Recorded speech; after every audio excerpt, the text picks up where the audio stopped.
name is wonderful. His name is wonderful. His name is wonderful.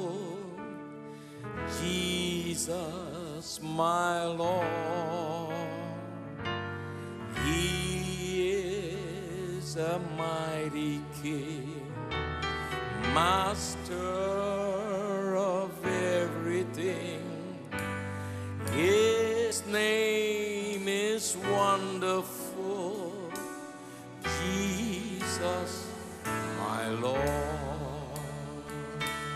He's the great shepherd, the rock of all ages, Almighty God is He.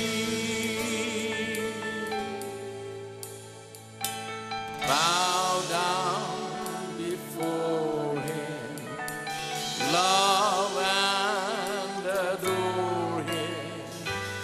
His name is wonderful. Jesus, my Lord. His name is wonderful, everybody. His name is wonderful. His name is wonderful. Jesus, my Lord. He is the mighty King, Master of everything. His name is wonderful. Jesus, my Lord. He's the great shepherd, the rock of all ages, Almighty God is He. Bow down before Him.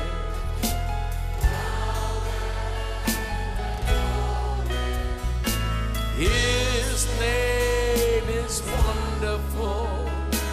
Jesus, my Lord. He's the great shepherd, the rock of all ages, Almighty God is He. Bow down before Him, love and adore Him. His name is wonderful. Jesus, my Lord. His name is wonderful. Jesus, my Lord.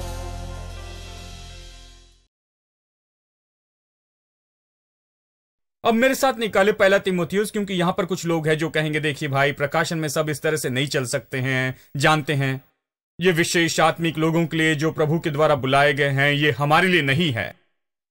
मेरे साथ निकाले पहला तीमुथी 2, पहला तीमुथी अध्याय 2 वचन 1 से आगे पढ़ते हैं।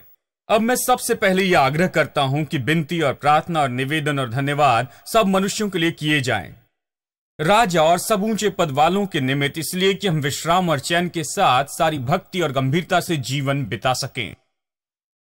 यह हमारे उद्धारकर्ता परमेश्वर को अच्छा लगता है और भाता भी है। प्रभु हमें बता रहा है पौलुस के द्वारा कि सबके लिए प्रार्थना करें, अधिकारियों के लिए प्रार्थना करें, मंत्री और सरकार के लिए। क्यों? ताकि हम शांति से जी सके, शांति, भक्तिपूर्ण और आदर के साथ, ताकि इस पृथ्वी पर हमारा जीवन बेहतर हो जाए। इसलिए वो चाहता है कि हम प्रार्थना करें। यह हमारे उद्धारकर्ता परमेश्वर को अच्छा लगता है। वचन 4 देखिए, जो चाहता है यानी प्रभु चाहता है कि सब मनुष्यों का उद्धार हो और वे सत्य के ज्ञान को जान ले।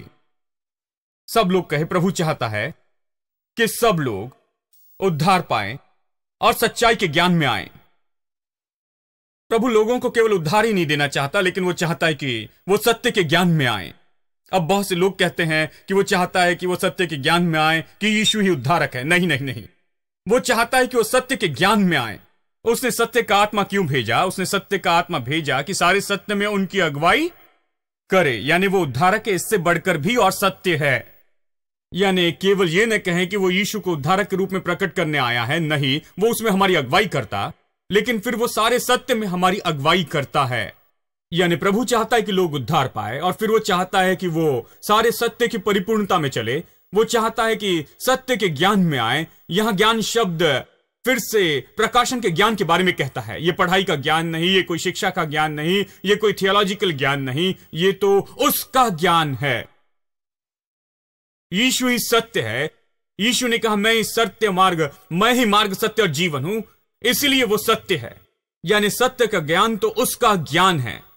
यानी परमेश्वर चाहता है कि हर विश्वासी केवल यीशु को प्रभु जानकर उद्धार करता ही न पाए, लेकिन सत्य का आत्मा उन्हें सब सत्य में लेकर आए। इसीलिए मैं आपसे कहता हूं कि यहां एक भी व्यक्ति नहीं जो चलते हुए प्रतिदिन प्रकाशन में बढ़ोतरी नहीं पा सकता, कोई नहीं, ताकि सारे सत्य में उसकी अगुवाई हो। प्रभु का आत्मा आया है। सब लोग, अगर आप इच्छा रखते हैं तो सत्य में चल सकते हैं। यह आपके लिए है, यह आपके लिए रखा है, यह वहां आपके लिए है। इसे लेना आप पर आधारित है। सच्चाई यह है कि बहुत से लोग इसे लेना नहीं चाहते। यह उनके लिए उपलब्ध है, लेकिन वो इसे नहीं जानते। बहुत से मसीह लोग नहीं जानते हैं, या कहिए कि वो इससे अनजान हैं कि ये सारी चीजें उनके लिए उपलब्ध हैं। जब मैंने प्रचार शुरू किया तो लोगों ने कहा, देखिए, इस तरह से शिक्षा यहां नहीं चलेगी, क्योंकि यहां लोग बहुत सरल है। उड़ापुत्र के बारे में कहना, बस सरल कहानी बताना, सरल संदेश, क्योंकि लोगों को कुछ पता नहीं, लोगों को कुछ पता नहीं, क्योंकि प्रचारकों को कुछ पता नहीं, और वो कुछ नहीं बताते। देखिए, वो मुझे सहमत करते, वो मुझे बताते थे, प्रचारक कहते इस तरह से प्रचार नहीं करना, क्योंकि तुम इन सारी चीजों में जा रहे हो। ये सब किसे चाहिए? लोगों को ये नहीं चाहिए, वो ये नहीं समझते। वो सरल है, इसे सरल रखो, इसे सरल रखो। कितने लोग कहते कि ये बहुत सरल है। मैं सरल प्रचार करता हूं। मैं प्रतिदिन मुश्किल शब्दों में प्रचार नहीं करता, मैं बहुत ही सरल हूं। मैं किस फॉर्मूला का उपयोग करता हूं? इसे कहते हैं कीप इट सिंपल स्टूपिड। तो मैं सरल रखता हूं। मैं सरल में विश्वास करता हूं, सत्य में विश्वास करता हूं। मैं लोगों की सत्य में अगुवाई करने में विश्वास करता हूं। मैं विश्वास करता हूं कि पवित्र आत्मा को सामर्थ्य काम करने दे, जैसे हम प्रभु का वचन सिखाते हैं, ताकि लोग सत्य में चल सके, इस प्रकाशन के ज्ञान में चल सके। मैं विश्वास करता हूं कि हर एक व्यक्ति, छोटे से छोटा, जवान या बूढ़ा, यहां कुछ बच्चे हैं जो 13 साल के हैं, मैं आपको बताऊं, आप सत्य में चल सकते हैं, क्योंकि सत्य का यही आत्मा आपके लिए उपलब्ध है। परमेश्वर का यही आत्मा। जरा सोचिए कि यीशु 12 साल की उम्र में इसे समझाता था। व्यवस्था के माहिर उससे चकित हो गए, बाइबल के माहिर लोग उससे चकित हो गए, क्योंकि वो उनकी समानता में, और वो वहां पर बैठकर समानता में बातें करता था। लेकिन हम कहते हैं कि वो छोटा है, इसे कुछ नहीं समझता, इसे घर में क्रिकेट खेलने दो, मैं चर्च जाता हूं। आप बच्चे को चर्च में लेकर और उसे प्रभु वचन सुनने दे, उसे प्रभु वचन पढ़ने दे, आप उसे पवित्र आत्मा के बारे में सिखाए, आप उसे बताए कि प्रकाशन के द्वारा क्या संभव है, तब आप देखें कि किस तरह के प्रकाशन में वो चलता है। बहुत से लोग इसे नहीं करते। हम ये नहीं जानते, इसके बारे में मुझे कुछ पता नहीं, तो हम उनसे कहते हैं तुम जाके क्रिकेट खेलो, छोटा बच्चा क्या करेगा, तुम खेलो।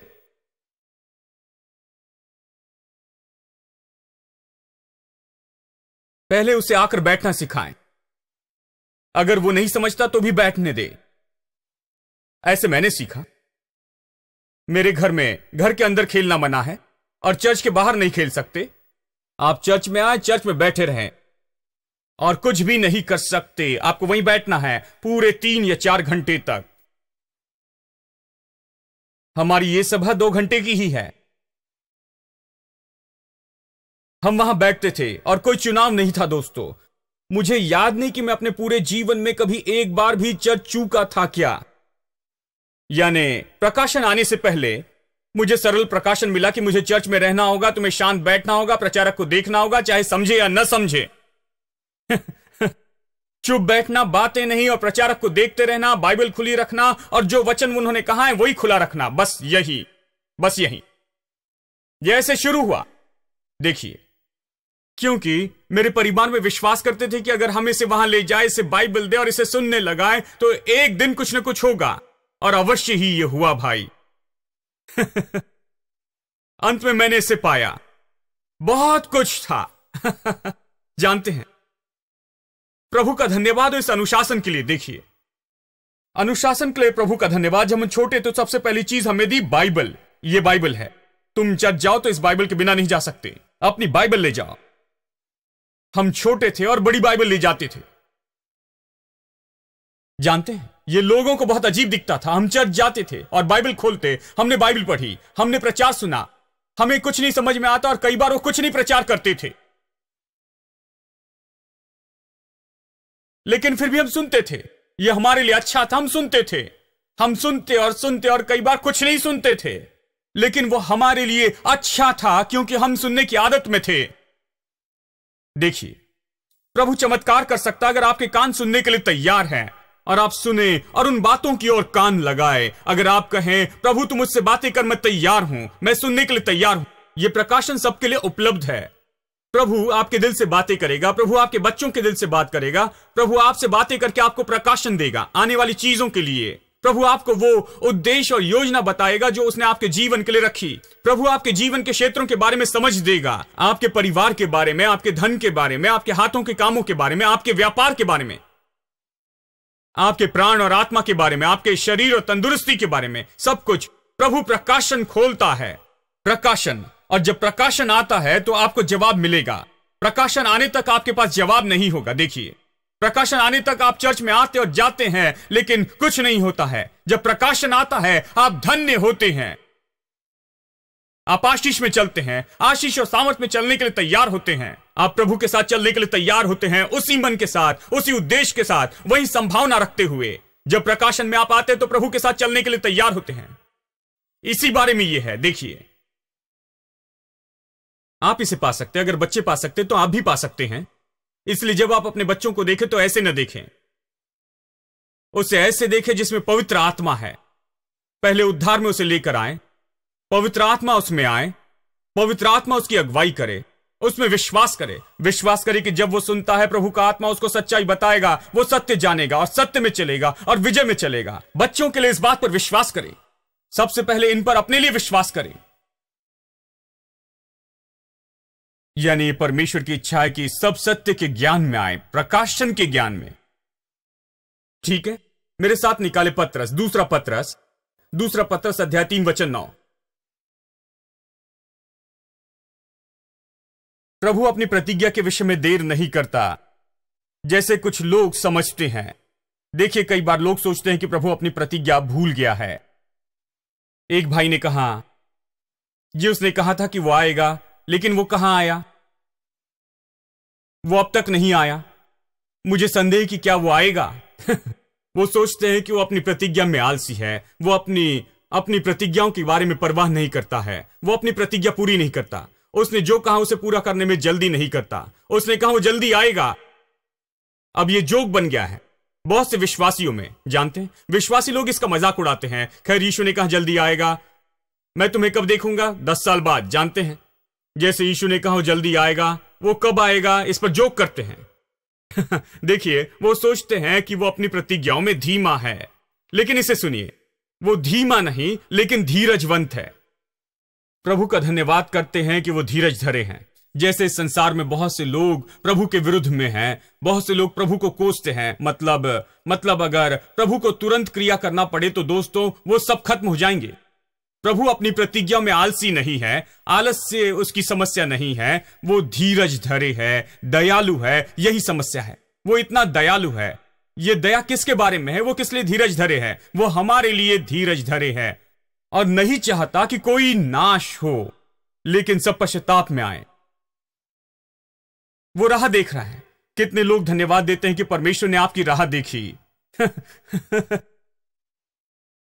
मेरे प्रभु, ऐसा नहीं कि नूह के समय द्वार बंद हो गया और आप जाकर खटखटा रहे हैं न्याय के बाद में, जानते हैं, और आप भीतर नहीं जा सकते जबकि द्वार खुला है। प्रभु का धन्यवाद कि मैं आया, प्रभु का धन्यवाद कि आप सब आए, प्रभु का धन्यवाद कि हम धीरज को पा सके, प्रभु का अनुग्रह पाए हमारे समय में। प्रभु का धन्यवाद कि अभी खुला है कि लोग आ सकते हैं, कोई भी आ सकता है। प्रभु धीरजवंत है, वो माफ करने के लिए तैयार है, वो किसी को भी स्वीकार करने के लिए तैयार है। उसकी इच्छा है कि सब पश्चाताप करे।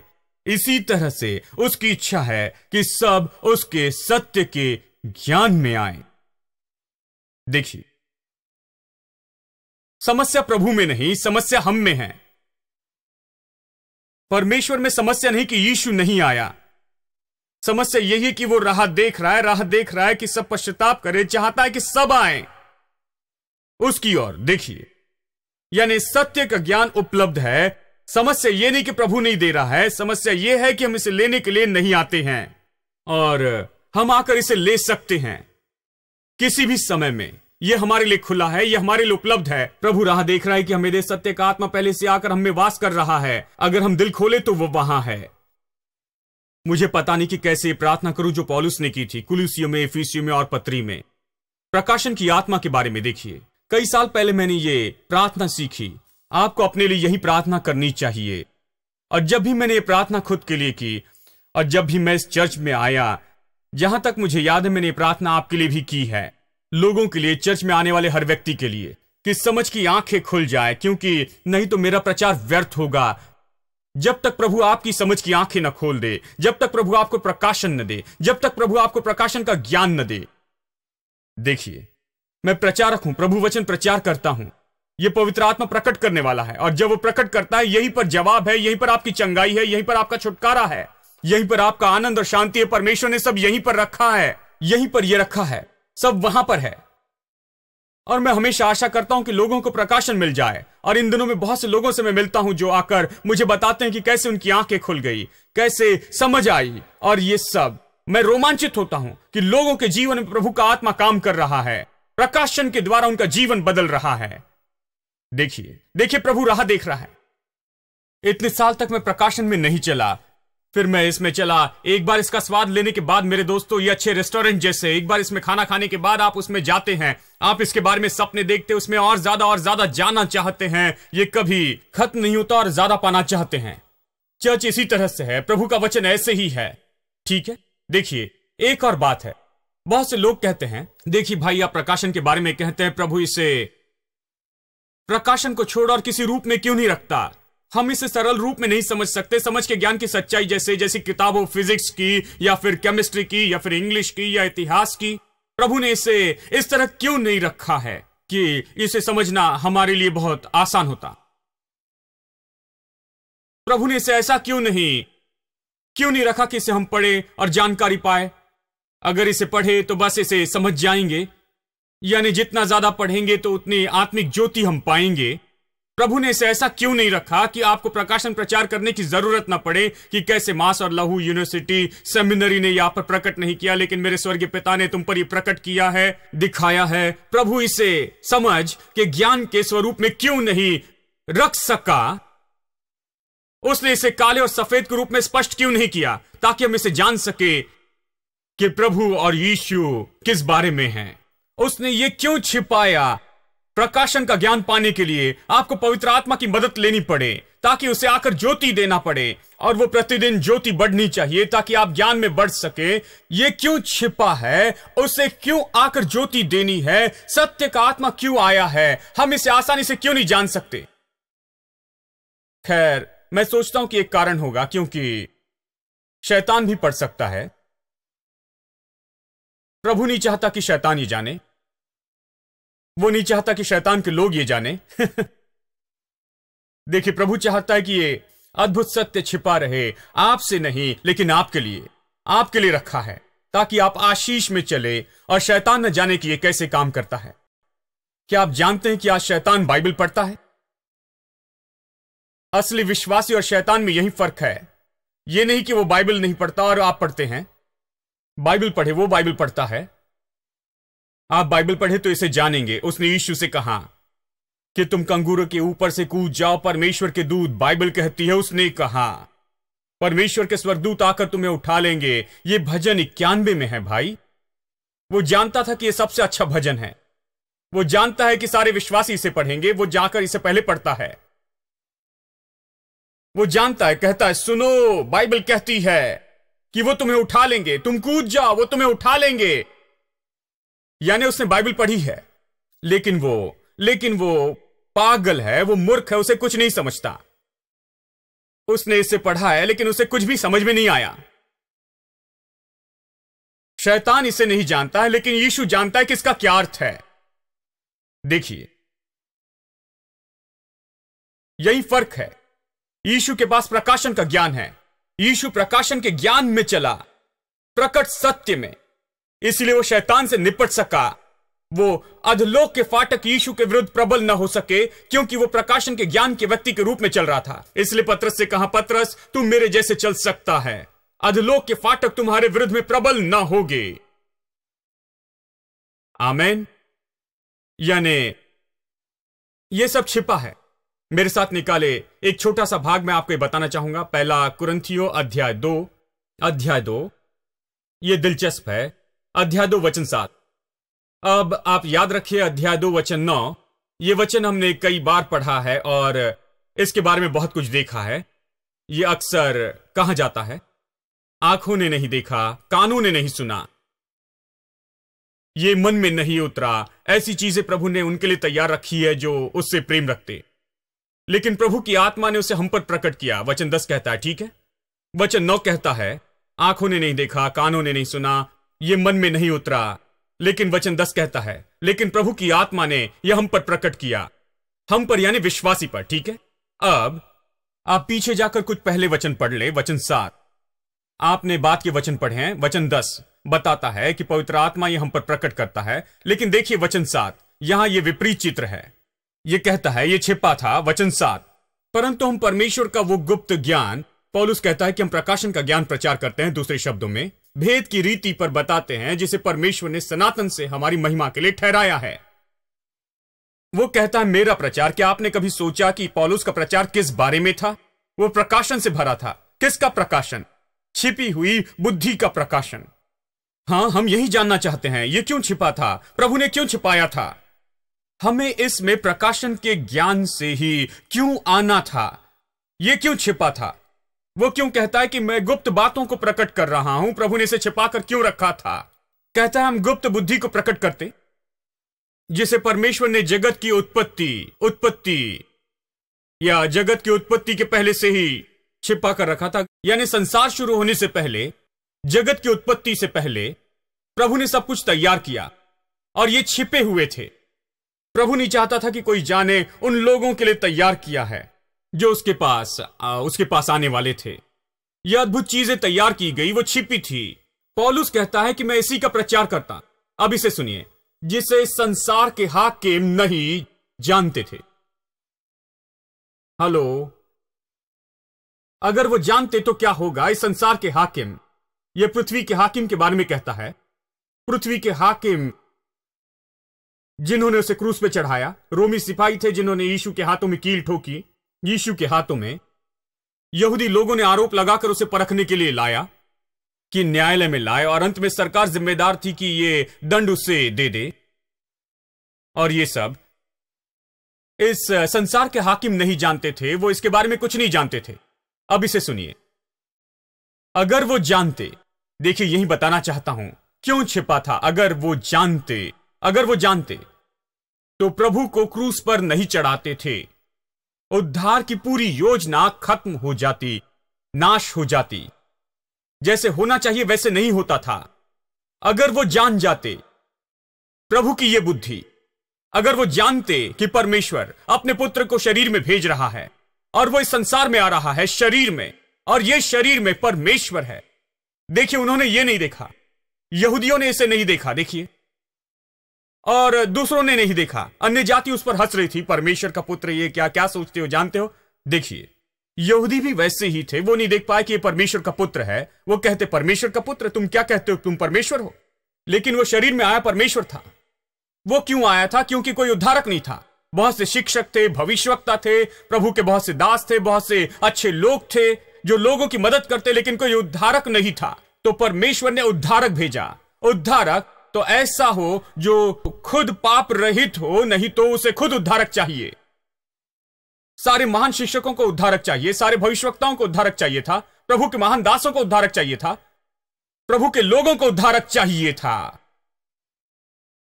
केवल एक ही व्यक्ति था पूरे संसार में जो मनुष्य रूप में जन्मा, जिसे उद्धारक की जरूरत नहीं थी। वो स्वयं उद्धारक है, यीशु मसीह।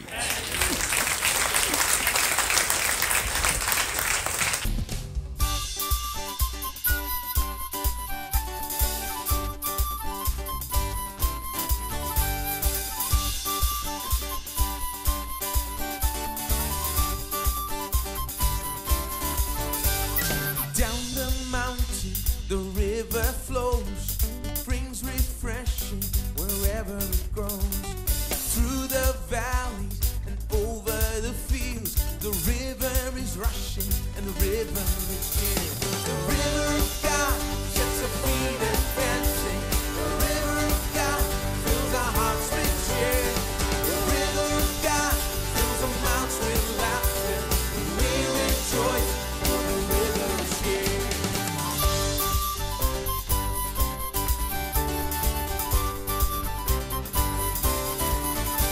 The river of God is steaming with life, and all who touch it can be revived.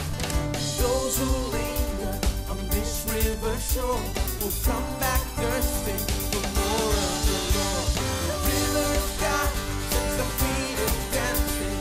The river of God fills our hearts with cheer. The river of God fills our mouths with laughter. We rejoice, for the river is there. Oh, the river of God sets our feet a dancing. The river of God fills our hearts with cheer. The river of God fills our mouths with laughter. We rejoice, for the river is here.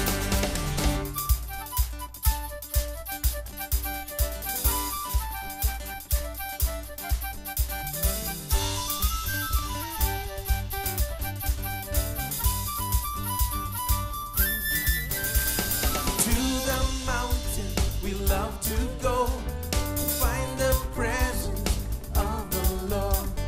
Along the banks of the river we run, we dance with laughter, giving praise to the sun. The river of God sets our feet a dancing. The river of God fills our hearts with cheer. The river of God fills our mouths with laughter. We rejoice, for the river is here. Oh, the river of God. The river of God. The river of God. We rejoice, for the river is here.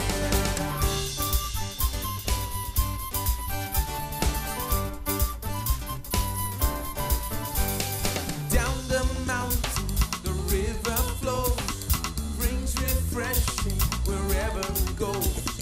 Through the valley, over the fields, the river is rushing. The river, oh, the river of God, sets our feet a dancing. The river of God fills our hearts with cheer. The river of God fills our mouths with laughter. We rejoice, for the river. Everybody.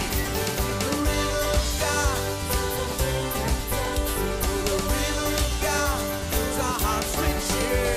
The river of God fills our mouths with laughter. We rejoice. One last time. Oh, the river of God. The river of God. The river of God fills our mouths with laughter. We rejoice, for the river is here. We rejoice, for the river is here. We rejoice, for the river is here. Oh, clap your hands.